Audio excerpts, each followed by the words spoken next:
Are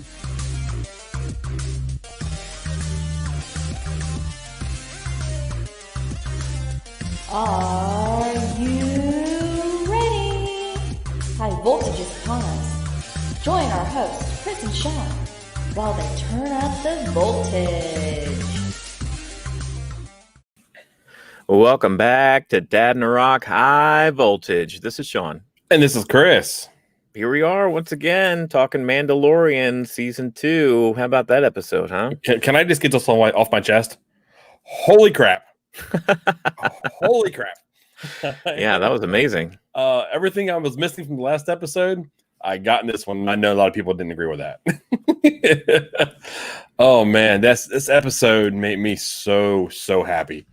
Yeah. Right out there, man. They didn't even, we might as well just jump right into it. They didn't even dabble around. No, they jumped right into it.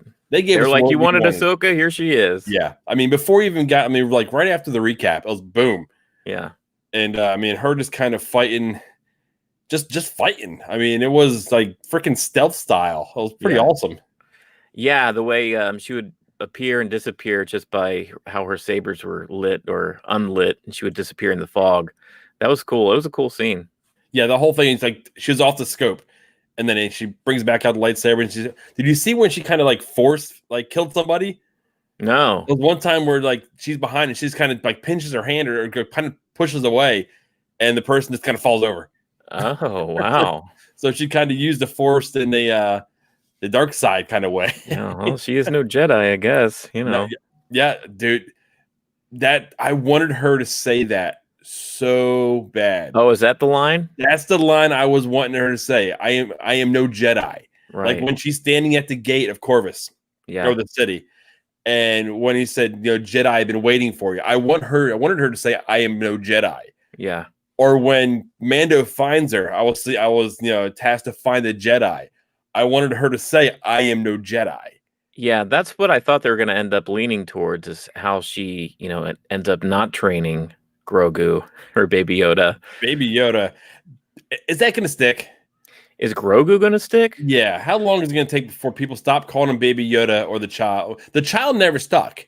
The child never stuck. That's what they had to put on all the merchandise, because he's not Yoda. So they official merchandise couldn't call him Baby Yoda, because that's not who he is. Yeah, right. I don't know. People still call him the Mandalorian or Mando when they gave us his name. Yeah, Din Djarin. Din Djarin, yeah. It just took too long. Nobody's around him calling him Din. Hey, what did Din have to say? Everyone's still calling him Mando. Yeah. Yeah. So Mando is still what they go by. So, just the fact that they gave him Grogu. And it was funny. Watched him respond to it. He's like, huh? Yeah. Every time Mando did say Grogu, he's just like, his ears perked, and he was like a dog or something. It's like, about time you know my name. Yeah. How about that? Oh, man. That's all. Dude, we jumped way far.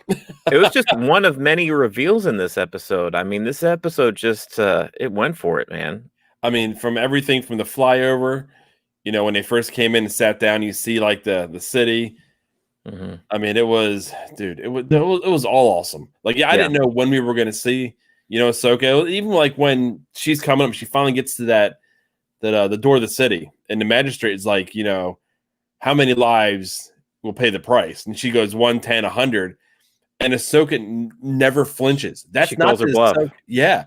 That's not the Ahsoka that we really knew in, Clone Wars, or even as much as Rebels.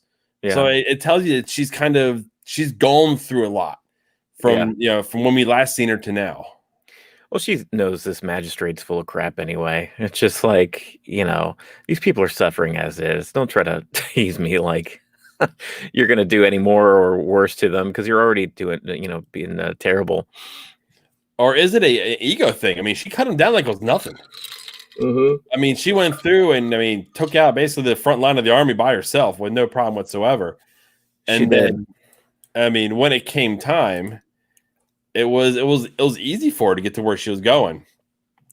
Yeah, so I guess we should talk about the opening and what it meant. It was a pretty long opening, and I was hooked. I meant to, usually here's what I do. First thing Friday morning, I open up the Disney Plus app on my phone, and I watch the first opening to the show until they give us the chapter title. because then I'm like, okay, well, later in the day I can update our thumbnail and blah blah blah, this and that. But I couldn't stop. I ended up, turning it off and then turning it right back on. It was 6:30 in the morning, on a holiday. I wanted to sleep in, but I just couldn't. Once I knew with that opening, how can you? Yeah, no, yeah, because you get everything you're wanting before it even says the Jedi. Right. Yeah. Hey guys, and we missed this earlier. If we're interactive, we miss anything, you guys want to fill us in on something that we overlooked, go ahead and drop a comment. We'll go ahead and bring it up. We'll talk about it as well. Yeah, comment. We'll comment back in real time. You'll hear us. Absolutely. But man, I loved seeing the double white lightsabers on the actual in that environment. It was awesome. I mean, we've seen them a little bit, in cartoons. I mean, in her book, they talked about them. Mm-hmm. But I think the biggest mystery is that, and I know the answer to this, but why they are the color they are. Do you know why they're white? I think she took a pair of Inquisitor sabers that were bled to be red, and she did something where she almost like bled them again to bleed the red out of them, and then they're just white. Something like that, right? Yeah, and it has a lot to do as well with like the lightsabers are, blue and green and everything. It connects them with what type of Jedi they are. Yeah, yeah. And then, Sith, they're red because they're bleeding. One of the main reasons hers are white is because she doesn't actually connect with either side of the Force. Right. So she's kind of a, I hate saying gray because we've never gotten the, confirmation that there is a gray, just basically within fan fiction. Yeah. But that's kind of what the white really means, that she's not a Jedi or, a user of the Dark Force at all. Dark Force. Dark side. Dark Force. No, this is a series of games, isn't it? Yeah, probably. Yeah, you're right. So I wish they would have I thought the term gray Jedi we would have heard in canon and universe by this point, but we really haven't. I kind of considered Luke Skywalker in The Last Jedi and Rise of Skywalker to be kind of a gray Jedi. That's where he ended up because he was so disillusioned with everything, with the Jedi Order itself, but he was still a Force user. But I don't know. We don't need to talk about episode 8 and 9. We're talking Mandalorian here. Yeah, we'll lose people. Yeah. But man, when she comes in and she's fighting like a ghost and the whole conversation, she's like, you know what? I'll be back now. I'll be back tomorrow. You have till tomorrow to go ahead and consider my what I've told you. Yeah. Yeah. So she's definitely got the confidence there that she could take out this heavily armed city. Just to mention the cast here, we mentioned the magistrate, played by Morgan Elsbeth. Is that right?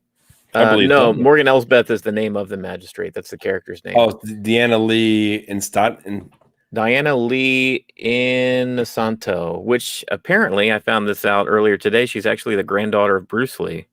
Oh, really? Yeah, which is pretty cool. Well, that may explain why she was so good with the staff coming at the end of the movie. That seemed like that was choreographed. Nothing was CG'd about that. That wasn't a body double. Right. She was actually swinging that thing around and with confidence. Yeah, and we'll get to that. That's the finale of the episode here, but it was pretty cool. And Michael Biehn, I mean, character actor since the 80s. Kyle Reese himself from Terminator movies, been countless other things. He was in The Rock and Aliens, and he's been in a ton. And he looked well, I mean, he is older. It's 2020. He looked a little stiff. He looked like he could barely walk or something. That's when you're about 10 years on everybody. Yeah. But I was surprised he was in this too. Kind of a one and done, nothing character that was done by the end of this episode. But it was cool seeing a genre actor in The Mandalorian and Star Wars.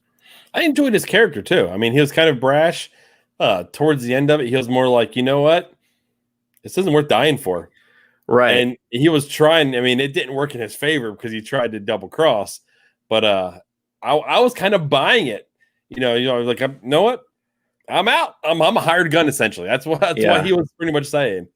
Yeah, and you could tell he's been a character that's kind of been around the block. Is your person going to win? Is my person going to win? I don't know. It doesn't matter. It doesn't really matter whose person wins. Yeah, he was kind of over it. But yeah, I thought it was just cool to mention these two people as these one and done bad guys for this episode. But pretty formidable. I was like, there was actually a point in my brain where Ahsoka was fighting at the end where I was like, I don't know this isn't going to be like a swan song for Ahsoka or anything. Yeah, Like, what's the outcome of this going to be? yeah, is she like, are we only bringing Rosario Dawson in here and bringing her live action so we see her death or what? But I shouldn't have even had that thought. That was stupid. I'd have been furious. Yeah, so you and everybody else on the planet. I would have been furious because, well, we'll get into the battle, all that in the end. We're kind of it's hard not to talk Ahsoka in this. I mean, even now, this was my biggest concern with bringing any big character from another property into the Mandalorian, because quite frankly, I didn't give a damn about what Mando was doing. I was set on on Ahsoka. Yeah, she was the one I was interested in. Right, she's the one that uttered words to me later in the episode, which got an audible gasp out of me again. Yeah. This show is getting amazing at that. They're giving me moments where I'm going, I mean, I'm wearing my wife was still asleep in the other room. Right. She had to get up early and the kids were, all over the place and she was sleeping. So I decided to walk into my bonus room, throw my headphones on and watch it that way. And I don't know if I woke her up or not, because after it happened, she was on her phone, but they're getting like reactions out of me. Yeah. That I think they're really hoping that they get those reactions out of people that are casual fans. Right. But then they really get those deep reactions out of the fans that are like that are deep into the lore. Yeah. Do you think I know for sure there are a lot of just brand new Star Wars fans that are watching The Mandalorian and they're just a fan, like they're even new to Star Wars. Like they went ahead and purchased Disney Plus last year just because they were excited for the Disney catalog being available on a streaming service. And they checked out The Mandalorian because pretty much the only new original content that Disney Plus was doing. And of course, the Baby Yoda craze, Mandalorian. It's like, oh, this is a cool show. And last episode or the episode before where they had Bo-Katan, all I saw across the internet were these explainers about, well, who's Bo-Katan? Who the heck is she? This is her backstory. And the same thing is happening with Ahsoka Tano. It's got to happen, yeah. So, yeah, like I'm wondering if they're just going too fast with all these characters that have such this big history to them attached to them. Do you think it's going too fast for the casual new Star Wars fan to be like, who's that? Who's that? Absolutely, dude. I mean, we had one of our friends on one of our shows, just an off show. Yeah. And he basically said he watched episode 4, 5, and 6 and didn't watch the rest of them. And he was watching it and we were able to I've got a very bad sense of when I'm talking about something someone doesn't realize what I'm talking about. Right. And you noticed I was going way too far. And he was like, you can tell he had no idea what we were talking about. I can see when people's eyes glaze over and yeah, exactly. I mean, you and me, we know this stuff. We know the history. We're pretty in depth. I mean, there are times where you're talking about stuff that even goes beyond stuff that I've seen or watched or read or listened to. That's crazy to me. And that is crazy. Yeah. Consider where we are right now. But yeah, exactly. Yeah. But, I mean, like we were saying, are they in danger of, like I was saying, pushing Mando aside for names like Ahsoka? Right. To actually push other shows. Like, I feel like we got Ahsoka, and this was a building towards another Disney Plus show. That's kind of how I felt with this, because we didn't get no backstory from her, what she's been doing. We got no forward story. We just got what happened in that time when we were with her. So that basically 2 days, I would say it was. Yeah, she basically gave us a rundown of Grogu's history. She gave us his name and where the heck that he was a part of the Jedi Order at some point, which was pretty cool. Yeah, he was hidden away, and basically when he was taken away, his memory just went dark. He shut everything down. He stopped using his Jedi abilities just for self-preservation. Yeah, which sucks. Yeah, that does suck. So skipped a little bit ahead here. So Mando lands. They have a short scene where Baby Yoda's reaching for that the top of that control at some point, a little top of the joystick. He loves that thing. Yeah, and I thought it was kind of weird where they hadn't gone for that thing in episodes and episodes. But of course, later in this episode, you realize why it's important, to give you a little reminder that Baby Yoda loves that thing, and comes up later. But they land. He's immediately looking for Ahsoka. They welcome him into the city because he's part of the Bounty Hunters Guild. So they let him in fairly easily, and this is an opportunity for the magistrate to use this Mandalorian against Ahsoka. They don't know his reasons for landing there. They don't know No that idea, he's more interested in just asking her questions, and that's it. And apparently he couldn't talk to any of the people there either. Yeah. This town was, they were afraid. You could tell they were afraid of being killed. Oh, we see you talking to this outsider. We don't know what you said. You're probably complaining about us, so you got to go away. That kind of thing. He was afraid, and he was with children and stuff too. So you get the feeling right away that this town needs desperate help as soon as possible. Yeah, I mean, it was funny. I liked how Mando basically kept to his, I'm a part of the guild. Last time I checked. Yeah, well, who knows anymore? Yeah, exactly.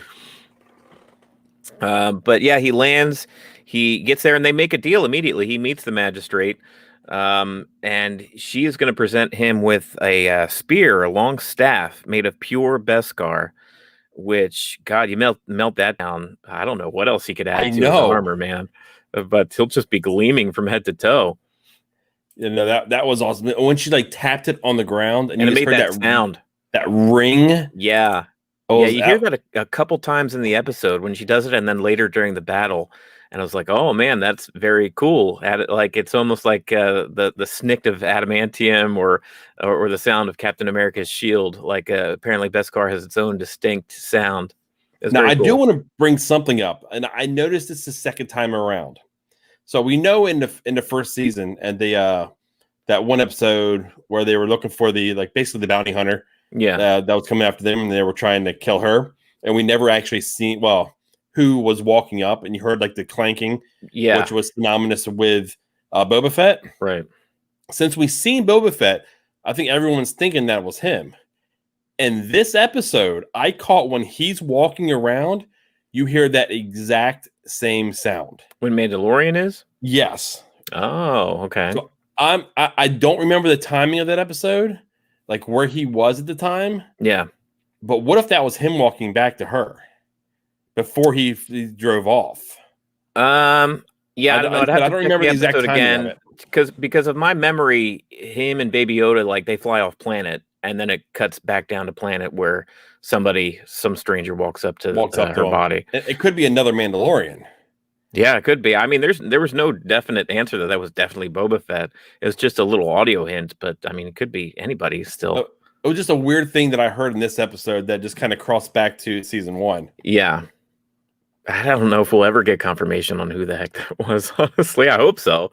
It was you can't leave this mystery. And was it supposed to be, the Marshal from a couple seasons? Because he had Boba Fett's armor. Is it supposed to be Boba Fett himself? But Boba Fett himself is walking around in Tusken Raider outfits. Yeah, Filoni's playing the long game. I think we will get some type of answer. But if we're gonna sit here and just kind of harp on it and wait for it, we can be waiting for a while. Yeah, so that's a lingering question, which this episode leaves a lot of lingering questions. This season itself is with the introduction of Bo-Katan and the Darksaber and just all these, there's a lot of unanswered tendrils. We've gotten the words, the Darksaber, but that's really it. We haven't seen much from Moff Gideon either. I mean, we're running on the back end of this season. It's they've actually got to start 3 episodes left. Yeah, they got to start piecing things together. Yeah, for and they did it last season. They did the last 2 episodes, maybe the tail end of the third one, where they all pretty much went together, and it was one almost movie type, conclusion to the season. Yeah. So look, they have pressed the gas pedal down on this season, man. I mean, the last episode, you and I were just talking well, do you think they'll leave Ahsoka? They'll reveal Ahsoka at the very last episode, last shot. We're really thinking they were going to draw this thing out, and here we have, episode 5, and gosh, they go through the whole Ahsoka thing, and we learn so much information, and it seems like it's almost a one and done. I almost wonder at the end of the episode if that's it for Rosario Dawson's portrayal of Ahsoka. I really do. And okay, so here's a question to you: Did you like how they did her cowl, her makeup, everything? Did you have any issue at all? I thought it looked great. No, I didn't have an issue. I thought her cowl was too small, and the reason I say that is if you go back to Rebels, it's a lot taller. Oh, So it is. It's taller and longer, isn't it? Like the temples yeah, that come down, they're a lot longer. Yeah, yeah. I guess So so. I think they did not match what she looked like at the end of Rebels to how she looks now. She looked more like an older version of the Clone Wars Yeah, one. she looked aged a little better Because in in the that one. Clone Wars, the Clone Wars, it was smaller on her head and smaller here too. Yeah, And Rebels, it really extended it, which this should be either after or around the time of Rebels, or no, it would definitely be after. And then when we last see her, when she meets up with, God, why do I keep forgetting that character's name? Sabine. Sabine. Oh my lord! Every time. It's just never. Sometimes these Star Wars character names just do not stick. Like There's a Grogu. lot of them though. I don't know if Grogu's going to stick, man. We'll see. But speaking of Grogu, I mean, Mandalorian, he accepts. He's like, yeah, okay, I'm going to go see this Jedi anyway. That was part of my agenda. So where is she again? Yeah, exactly. Here are Yeah, the that's coordinates. easy. Oh, what do you think of like the big dinosaur looking thing? They were cool. They were unique, and it was just kind of cool seeing them like out in the distance. That reminds me, though, there were portions of this episode where I could really feel the staged studio portion of it. It was like there seemed to be hardly any times where there was like more than one or two people on screen, so it felt very small. Like we didn't see a ton of citizens, we didn't see a ton of soldiers at once. Like it was just very like, Ahsoka taking down one soldier and then Ahsoka taking down another soldier, or like, characters interacting. It's usually like two, and it almost made the world itself feel very small and not very populated. And there were times when he was like looking out into the distance to see all the trees and stuff. I guess they used the fog as kind of a way to disguise that they're standing on a set. But yeah, there were some portions where I felt like, okay, well, I'm watching a Star Wars TV show. That's interesting. Yeah, because I mean, I mentioned that in the very first episode, and Yeah, it kind of took me out a little bit. And honestly, in this one here, it didn't bother me at all. So I think once I was able to get past it in episode 1, right, I haven't had any problem with it since. I just compared, and this may be because Dave Filoni himself directed this episode, and maybe just because he's not, he's still fairly new to directing live action. But it just felt smaller, like where they were, the setting they were, the character interaction. It felt like a TV show. They weren't walking into like the cantina. Yeah, exactly. Like what I'm remembering back on Tatooine, like when you think of the Krayt Dragon and just how many different, you had all those townspeople and all those Tusken Raiders just on screen at once, and how big it felt, because the camera was like zoomed way out. And you saw the land. I guess you could say they gave that to you at the end of the episode when you actually had the city freed. Mm-hmm. So when you look down that corridor, they were all kind of in there. Then you had Ahsoka and the other, I guess, the new magistrate in essence, standing at the front. So you got it. Then I almost just kind of chalked it up to they were all living scared. No one wanted to come outside. Everyone was bunkering inside. They couldn't talk to strangers. Anyone outside, they were risking their lives if they did interact at all. Right. And that's what I kind of chalked it up to. Yeah, so Mandalorian, he sets out to this burnt down forest to go find Ahsoka. Ahsoka finds him pretty quick. He gets close, and they get into a skirmish. They get into a scuffle, but almost immediately. I mean, this was cool. This was cool when they were like fighting, and Mando's able to take care of himself for a little bit. You had the double, lightsabers on his best car. Yes. And then he whipped out the flamethrower and she did a flip out of it. Then the grappling hook around and she jumps up. Oh, dude, that whole sequence was so fun. Then he pulls his gun and says Bo-Katan. Yeah. And then it kind of everything. He says her name. He's like Ahsoka Tano. Bo-Katan to me. Yeah. Like both. Like, I know who you are. This is the reason I'm here. He had to get it out fast because he knew he was losing that fight. Yeah. She's not something to mess with. Yeah. Yeah, that was excellent. That was a great character interaction. I mean, because we've been waiting. I mean, that's been the crux of this whole season.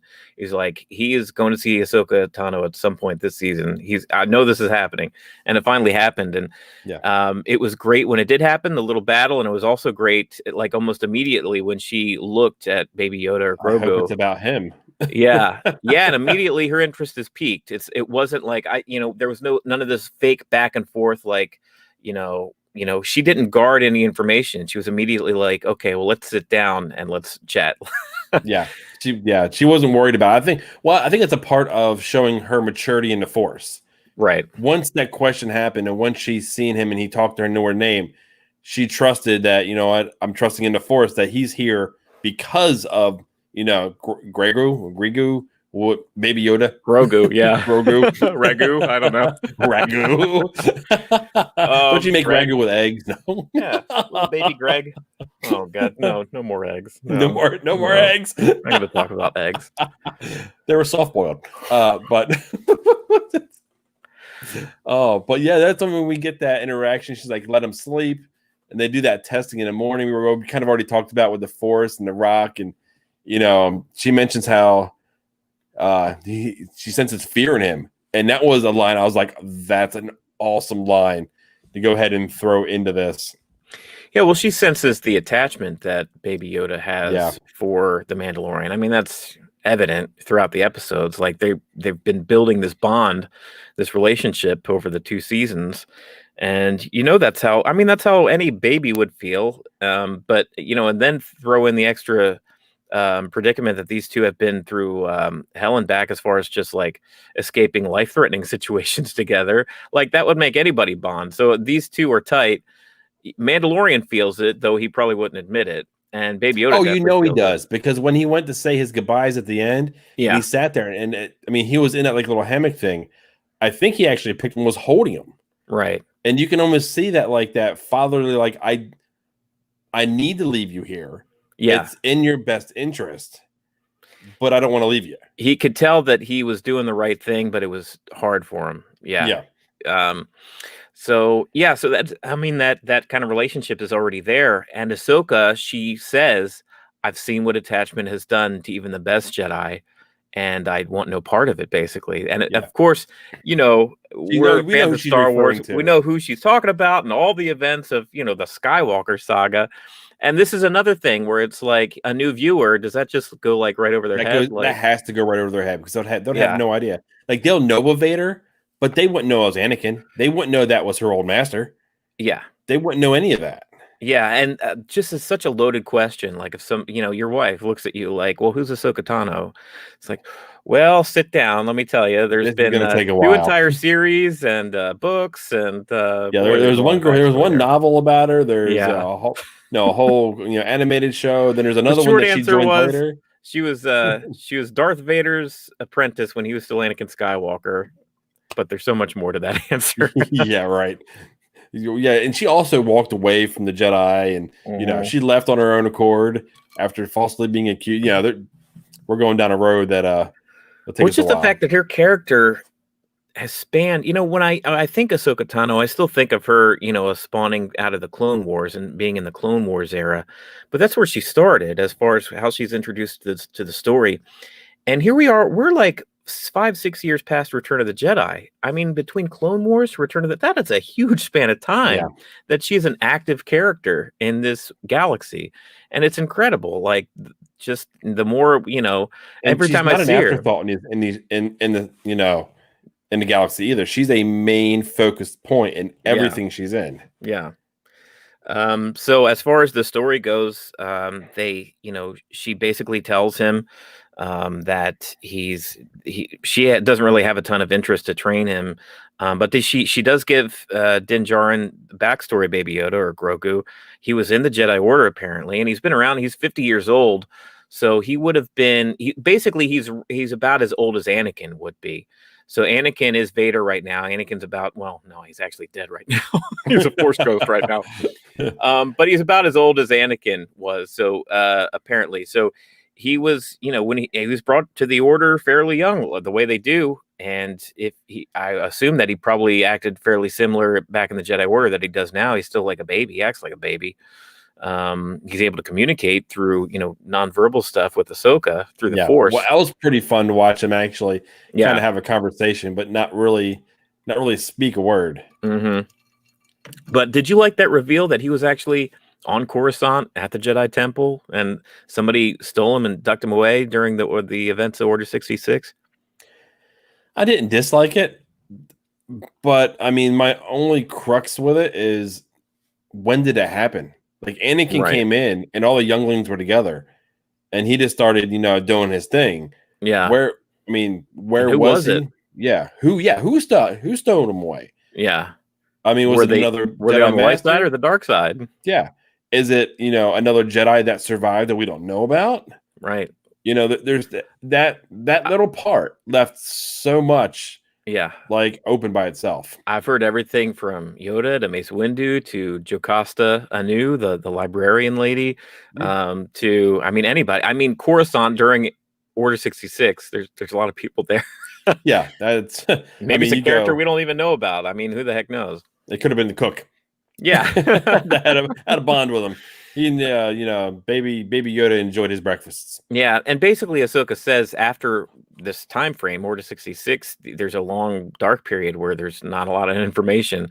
So I don't know if these memories have been removed forcefully from Baby Yoda, or if he was in some sort of hibernation or for a maybe while. To block him out. I mean, he may be able to use the Force to go ahead and eliminate him, and he started holding on to like his pleasant ones since he has had interactions with the Mandalorian. Yeah, it could be like trauma related. So there's still a lot of questions, and we got a lot of answers. Don't get me wrong, as far as who the heck Grogu is, Baby Yoda.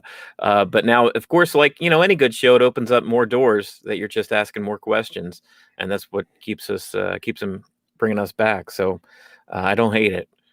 No, but you gotta be careful on how many doors you open while closing. I mean, we can't have a whole Lost situation. I knew you were going to bring up Lost. Of course you do. You never miss a chance to crap on that show.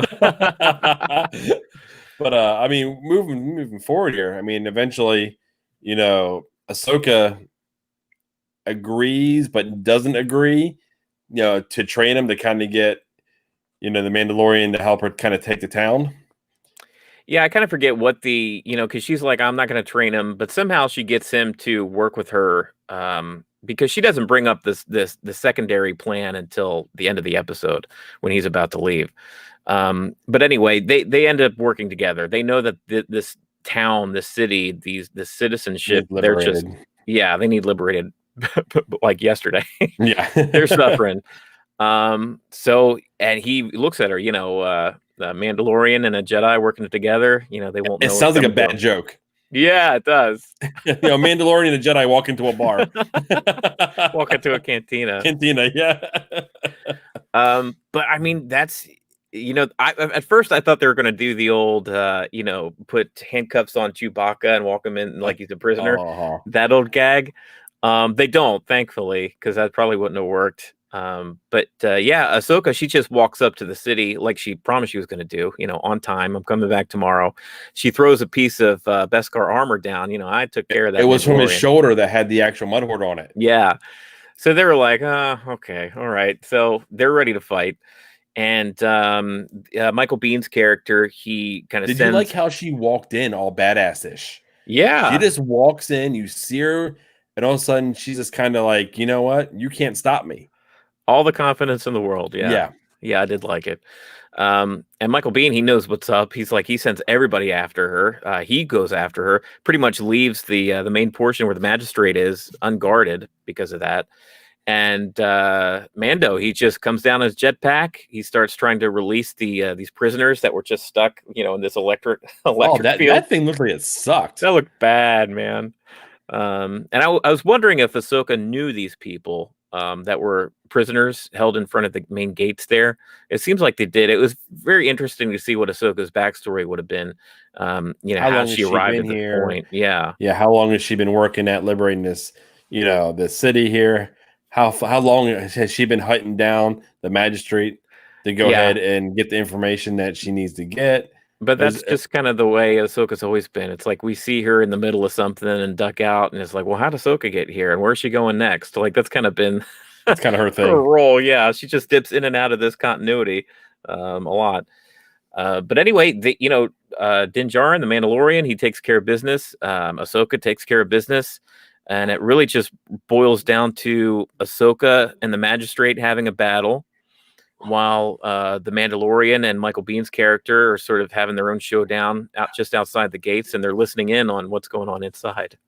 What did you think? What was your first impression of the battle between the magistrate and Ahsoka? I got a little issue with it. I didn't have an issue with any of the like technicality wise, as far as like the look of it, or Oh, that's fine. No, it's there's something deeper into it that I had a little bit of problem. And once again, this is just me being a deep Star Wars fan. are you nitpicking? A little bit. What was your issue? She went toe to toe with Darth Maul with no issue. Yeah, And she essentially defeated a Sith Lord with a lot of difficulty, but defeated a Sith Lord. Yeah. Who is this magistrate? Why did she give her so much problem? Okay, I did have an issue with that at first until the name Grand Admiral Thrawn came up. But she's not a Force user or anything. She may just be good with a spear. A Force user and an ex-Jedi should still make mincemeat out of her.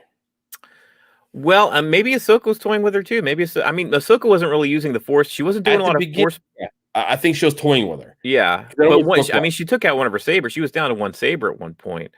So basically, how I felt is that this magistrate is formidable. Ahsoka wasn't using Force powers; she was just going at her with her lightsabers.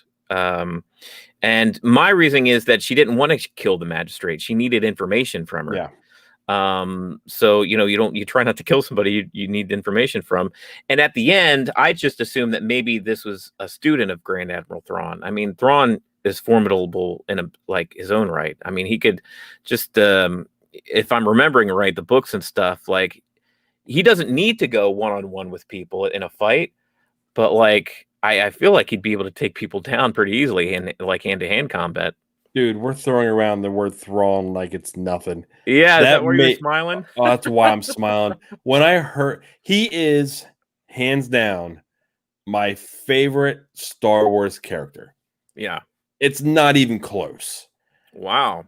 Not even remotely close. I mean, between how strategic he is, I mean, he's a doofus when it comes to politics. And when you learn a little bit deeper into the books, that's where he gets manipulated. But when it comes to his military mind, to his love of art and learning things through art, he's just when I heard his name, I about geeked out. Yeah, because that was my holy crap. Like seeing Ahsoka was amazing. I mean, I'm tied to Ahsoka back to Clone Wars and everything. I was waiting to see her. I was hoping we would just hear the words uttered Thrawn when we seen Ahsoka. Yeah, I wasn't holding out hope because I mean, I thought maybe it was too many names within one episode. Right. Seeing Ahsoka now saying Thrawn, saying Yoda. Yes. I mean, we're hearing names that are larger than life in the Star Wars galaxy. Yeah, we finally heard the name, Jedi Master Yoda, and when she started talking about that, we heard Yoda's theme kind of play. Yeah, and the music. Dude, I just got chills. It was great. I literally just got chills just thinking, Yoda and that whole scene. But yeah, I mean, when I heard it, I'm just picturing Thrawn, either back with the Ascendancy with the Chiss, yeah, or out in the unknown regions, which are known to him because that's where they are. Getting together, figuring out what they're doing. If he's even with the Empire anymore, we don't even know that the Empire is in pieces. Yeah, we don't know anything at this point. If I had to speculate, I would think that maybe Moff Gideon is some sort of like underling to Grand Admiral Thrawn, if they're going to try to connect this again. Because here's where we leave the episode. Maybe we could finish up the plot here. So, Ahsoka Tano, she wins the day. She wins that fight. She gets the information that she needs. We don't hear it because, the magistrate gives it to her off screen. It kind of cuts. She asks, where is Grand Admiral Thrawn? And all of us at home are like, oh my God. Mm-hmm. And then the scene cuts. So we don't know, but I think we find out. If she killed her or not. We don't know her fate. She may have. Maybe they just didn't want to show it on screen, but apparently she doesn't rule anymore because they give the presidency or leadership cowl to one of the citizens that we keep seeing repeatedly throughout the episode. And you see a celebration. So, the city is liberated. Ahsoka Tano and the Mandalorian won the day. Mandalorian took out Michael Bihn's character and the kind of an old-fashioned Old West gunslinger, going for his gun quick, which was a cool scene in and of itself. Yeah. We didn't really get into it. But it was more, of a Western Mando. But it's holding true to the roots of the show. Right. Yeah, absolutely. So yeah, beyond that, it's kind of we're kind of steamrolling into the end of the episode, and she's like, once again, she's like, I can't train Grogu. It's just not. It's not part of her. Basically, even if she was still a Jedi, even if he was ready, she's on a mission. Like she's got a goal, and There's something she needs to do. To take on a Padawan right now is not something that's in her wheelhouse. She's essentially looking for another Jedi. Yeah, because she's searching for Ezra, who is technically a Jedi. Yeah. So I mean, she knows of one more that she's trying to find. But she does say there's another way, and she drops some information to continue Mandalorian and Grogu. I'm going to keep saying Grogu until I get used to it. On their way to continue their quest. What's the name of the planet she's going to send them to? Tython. Okay. Do you know anything about this planet? I know nothing about Tython. Okay. Which is spectacular. I'm learning some new planets. It apparently has a Jedi temple. Yeah, it's a Jedi temple. Stone. Yeah, and you guys set him on top of it, and then he's got to reach out with the Force, and then he can go ahead and make his own decision. If he's going to be, it sounds to me like it's going to act like some kind of beacon, because she says, when he makes that decision, there will be another Jedi that will come to find him, or if he doesn't want to be a Jedi. Or it could be someone, working with the other side of the Force. Not so much a Sith, but a Dark user. What if it reaches out to a planet that's something kind of like down the lines of Dathomir? Oh, right, yeah. So you get someone that's not a Sith per se, but it's a Dark user of it, and they sense the fear or the attachment to him. Right. And all of a sudden, there's that conflict that is now brought into the show. So there's not just the Empire coming after him. Yeah. But now you have someone that uses the dark side or the other Force as well. Do you think Ahsoka would send him into danger like that, or it's just taking a calculated risk?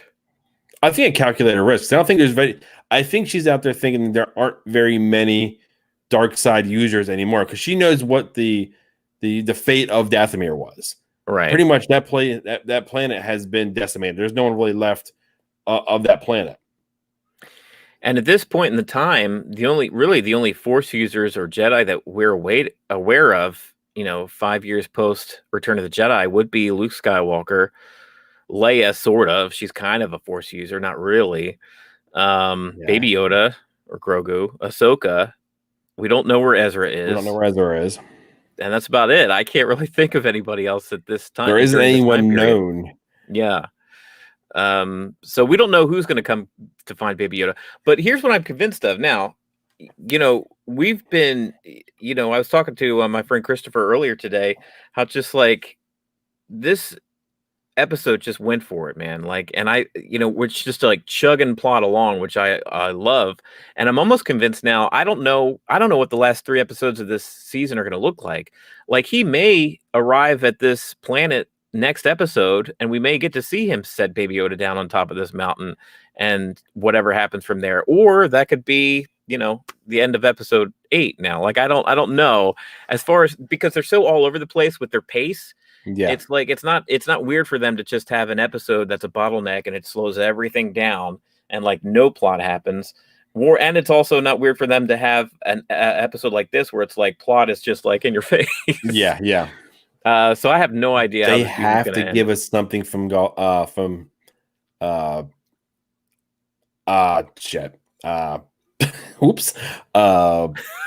Gideon. There we go. Wow.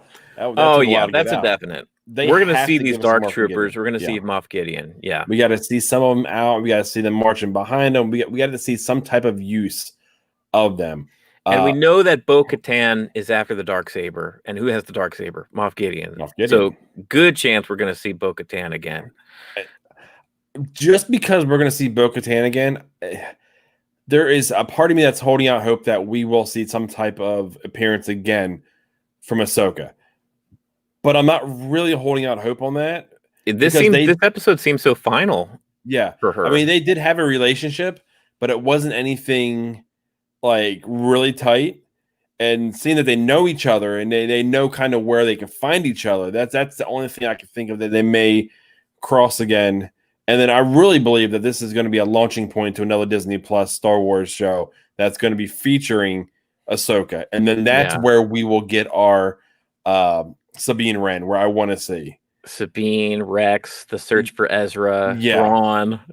Yeah. I think that's where we would. I mean, he was the big baddie over in Rebels, I so it think only makes sense. it would feel weird to cram all of that in The Mandalorian, I think, because this is such a separate story with a character that doesn't really have anything to do with all that stuff.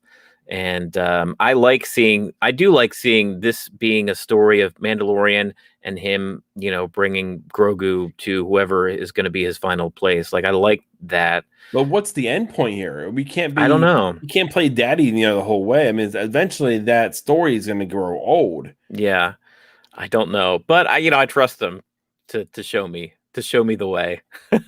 Are you at? Now I've seen this as well. If he goes up there and he sits on this stone, what happens if Luke hears him?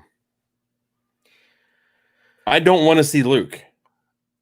I would love to see Luke, but I don't want to see.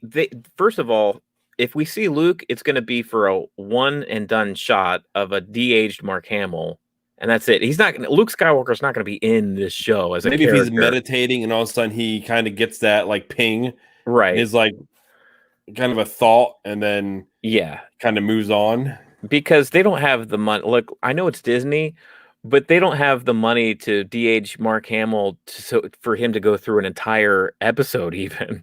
Like, if Luke is in this thing, it's going to be like a one scene, one shot kind of thing. Almost like when you saw a de-aged Carrie Fisher at the end of Rogue One, and she looks up and she says hope, and that was it. You're going to see something like that. I don't think you're going to see much more Luke Skywalker in The Mandalorian. Yeah, I want to keep a lot of that out. Yeah, of this storyline, and it's kind of keep going from that. That was my only thing. I was like, okay, what if a character that we know, like Luke, actually heard it? And I'm like, that would kind of be a little bummer to me. It would be a bummer for me too, because it's like, well, where the hell does that end up? We know what happens to Luke, and his little Jedi Academy doesn't end up very well, does it? So yeah, no. I want a better ending for Baby Yoda. So I don't know. Yeah, he comes slice and diced. Yeah. Like, so I don't know, dude, but like I said, I mean, I just trust in Filoni. I trust, and Jon Favreau is doing a good job so far too. And there's been no reason not to. Right. Anytime that there's like a weaker episode, they throw something like this at us.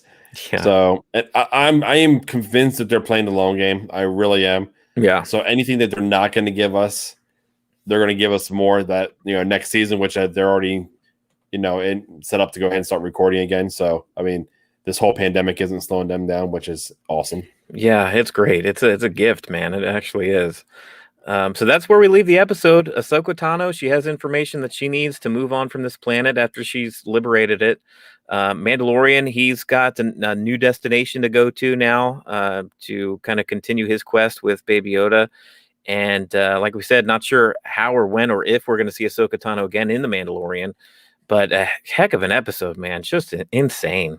Yeah, this one was fun from the beginning all the way through the end. From the first time we see Ahsoka all the way down to where we hear Thrawn. Yeah, it's like they gave us something the whole way out. The battle at the end, the battle between Ahsoka and the Mandalorian. Yeah, there was moments the whole way through that just kept you just drawn into it. Here, I got a question for you, and I probably already know the answer to this, but if tomorrow they announce that the next they'll be working on a new Disney Plus series centered around Ahsoka and Sabine finding Thrawn and Ezra, are you looking forward to that more or Kenobi show more? Oh, it's gonna be that.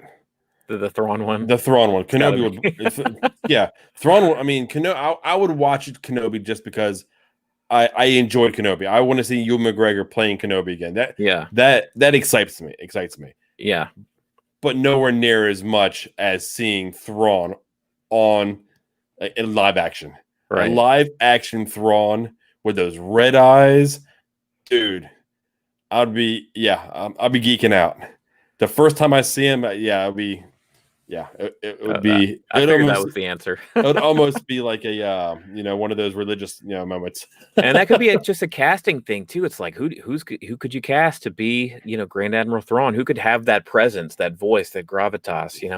It's very interesting. I'd be this is all speculation. We've only heard rumors so far, but golly, it would be such a tease if they made a sequel to the Rebel series and just made it animated.